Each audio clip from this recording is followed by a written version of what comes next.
Hi, everybody. I'm Mary Perry. And I'm David Zen. She's Mary Perry.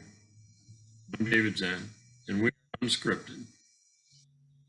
Did you see that pause? It felt like you were a little, I'm not sure who I am. Oh my gosh. I know who I am. Anyway, welcome to Unscripted. Hello. I have a cup to verify it. You do. You see? Good thing you keep that around. Now you know. You know. Well, Dave, how are you? What a holy week last week, right? Glorious, glorious, glorious Easter Sunday. So we had almost 300 people between the three services. Beautiful. Beautiful. Everything, the hymns, the music, the flowers. Someone had made a comment just how beautiful the flowers smelled on Easter Sunday. They just kind of flowed through, and they totally did. They just added to it. Oh, it was absolutely glorious. It really was. And music and singing and scripture and sermon. It was all good. It was all good. And still busy, right? Now it's the week after, and we're just resting in the Easter season, right? Well, we're in the Easter season. I don't know that we're resting because no, we're not resting. Everything is back on schedule now. Right. There's no rest. So what do we have coming up this week? Well, you've got all your praise moves, kicks, bars. All of it. All the Bible studies are back in action. Yep. Alpha, oh yeah, Alpha is going strong. Yep. And what else we have? So Sunday, we have the adult class between services. Yep. We have a newcomers tea at 3 o'clock in the afternoon. Oh, on Sunday, right? On Sunday. Yep. So if you think you're a newcomer or you are a newcomer, welcome. Welcome. Welcome. Is that in the Guild Room? Is that in the Guild Room or Crocker Hall? Do you know? I don't know if they're doing it in the Guild Room or Crocker Hall. Okay, you'll find us. It'll be at St. Paul's. Yeah, it's very close. You'll get to meet some other people and some of the leadership from the church. And yep. So Father Joe will be there. Just have a good time. Yep, Father Joe will be there. The wardens will be there. The vestry will be there, and various other staff members will be there, as well as all of you. So feel free. Come have some tea or whatever it is we have. We're having snacks. Yes, and remember to put your little pinky up. Oh, let me see. Oh, very nice. Nice form. Very good. Somebody will make mention of that at coffee hour, I'm sure, for you. I'm sure. My goodness. What are the readings for Sunday? What are the readings for Sunday? Well, we have Acts 5. And this is Acts 5, Psalm 118, Revelation 1, and John 20. And the main thing in John 20 is two of his post-resurrection appearances. I should call this Doubting Thomas Sunday. Oh, right. And it's also in many places. I'm going to give you a little segue here. This is Holy Humor Sunday, they can call this. Really? What does that mean? Well, because this week you can tell a lot of jokes, and a lot of churches will do that. Oh. Because if you think of, we tend not to focus on that on Easter Sunday, but really the joke is on Satan. Is that a real thing, or are you making that up? Is that I'm a real not thing? making this up. Come on. What do you think? No, because Satan thinks he wins, and then the joke's on him. On Easter. I'm just asking for the viewers, because sometimes you have such a dry, shall we say, sense of humor that some may just be curious. Are you serious or not? But you know what? So you were talking about, Doubting Thomas. So just imagine that. So he's showing up to his, post-resurrection people. Do you think Jesus would eat a Thomas English muffin? I doubt it. Okay.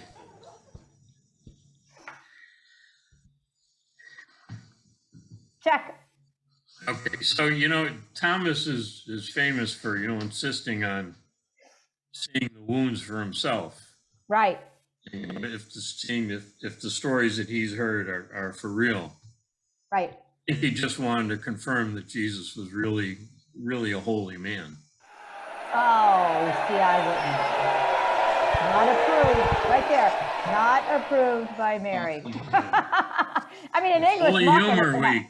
It's Holy Humor Week. It's a joke. Oh my gosh. Do you know where Egyptians go when people doubt them? You should know this because you've traveled through Egypt. Well, to denial. So I just lobbed it up there. Right out. Well, okay, we can wrap this up. That's all I had. That's all you have, huh? Okay. Okay, carry on. So as we go through, we've talked a little about what's going on during the week. And just looking ahead to May 1st. May 1st, First Communion at the service for the youngsters or whoever has been in the First Communion class. So they'll have their First Communion on May 1st at the second service. And also that weekend, we're having Will McLaughlin with us, who is our new missionary to Cambodia. And he'll be preaching at both services. And after the second service, they're having a luncheon similar to what we did the last time one of the missionaries was here. Yep. So have a chance to grab something to eat and ask a lot of questions and wish him well, too. It's such an important part of who we are as a church, and it's such a great opportunity to get a chance to meet, them in person when they're coming through. So encourage everybody to stay and pray for them, he and his family, but it's a great chance to get to know them too. I see you have something up your proverbial sleeve. No, I'm just, this is a week to tell jokes, So. So it's like your sweet spot. Go ahead. I'm relinquishing the Zoom screen to you on a silver platter. Well, this has nothing to do with anything. Even better. So I was reading on the internet where there had been a previously unreported assassination attempt on Donald Trump when he was president. And actually what happened was, as he's walking along with he had a new Secret Service agent with him. As he's walking along, a gunman approaches him, and the Secret Service agent yells out, "Mickey Mouse!" And it startled the assassin, and they were able to overwhelm him and wrestle the gun away from him. So later on, the supervisor was talking to the agent, the new agent, and says, "What the heck made you yell Mickey Mouse?" And the agent kind of blushes. He said, "I got so nervous. What I really meant to say was Donald Duck."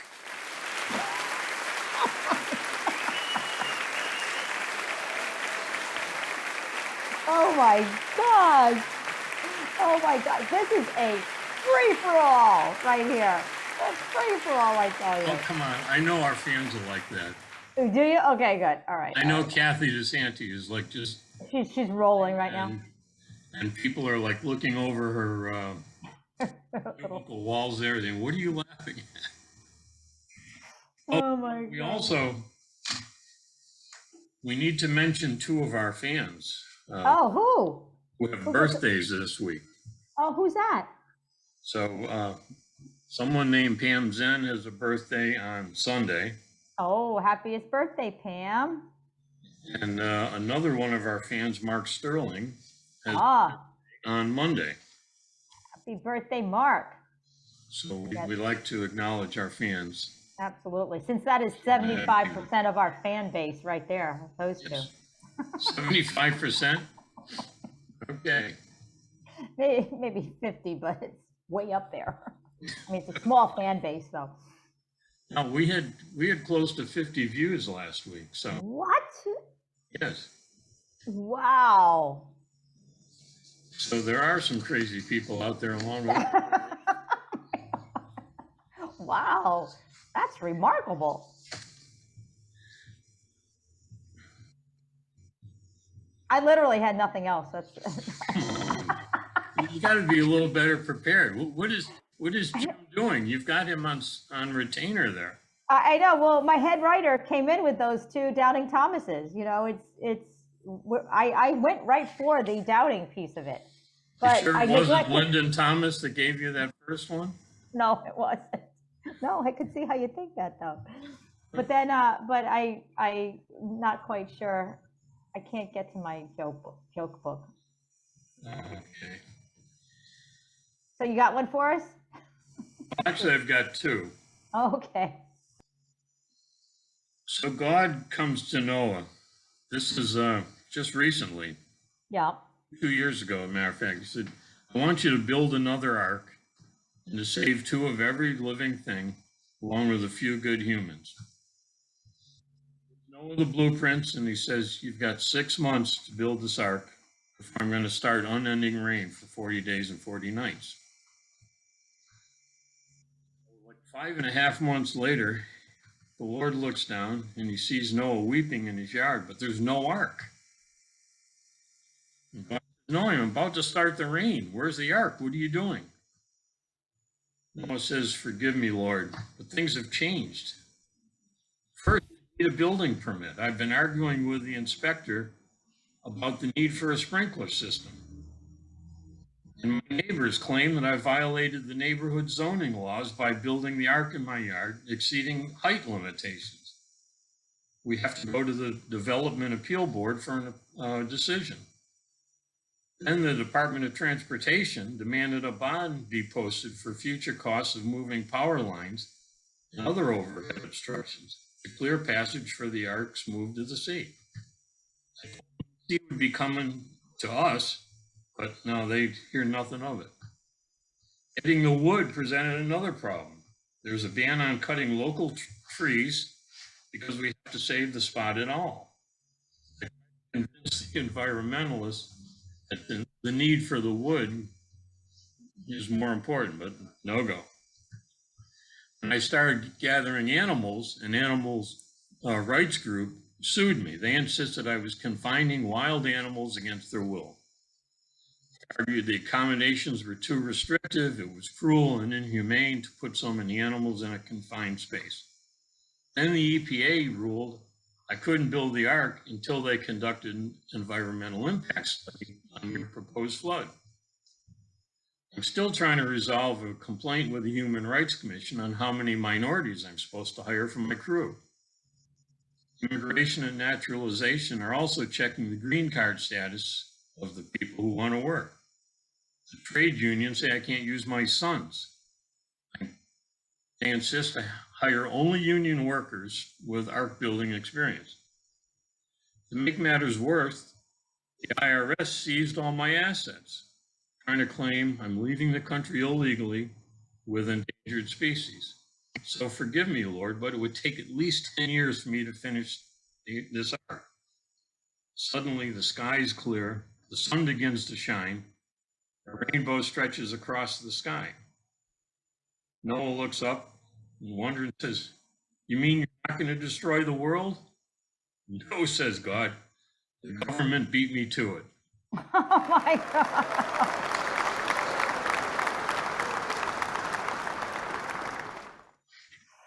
Oh my goodness gracious. Look at poor Noah. He'd have a hard time. He had a really hard time on that one. Oh, but there was a rainbow. There was a rainbow, and it didn't rain. So. And it didn't rain. Just looking at the bright side over here. All right, so I'll close you out with one more here. Okay. So let's say goodbye. Everyone have a blessed week. We'll see you on Sunday. Bye, everybody. Have a great week. So we'll start the credits, and I'll just tell you this one last story. Okay. Okay, so a young woman brings her fiance home to meet her parents. After dinner, her mother told her father to find out about the young man. So the father takes the fiance into his study for a talk. So what are your plans, young man? The fiance responds, well, I'm a biblical scholar. A biblical scholar? Very admirable. But how will you provide a nice house for my daughter to live in? Study, he says, and God will provide for us. And then the father says, well, how would you buy her a beautiful engagement ring, which she deserves? The fiance says, well, I'm going to concentrate on my studies and God will provide. What about children? How will you support the children? Don't worry, sir, God will provide. Conversation goes on like this. Every time the father questions, the young idealist and says, God will provide. So later on, the mother asks the father, so how did it go? The father says, well, he has no job and no plans, and he thinks I'm God.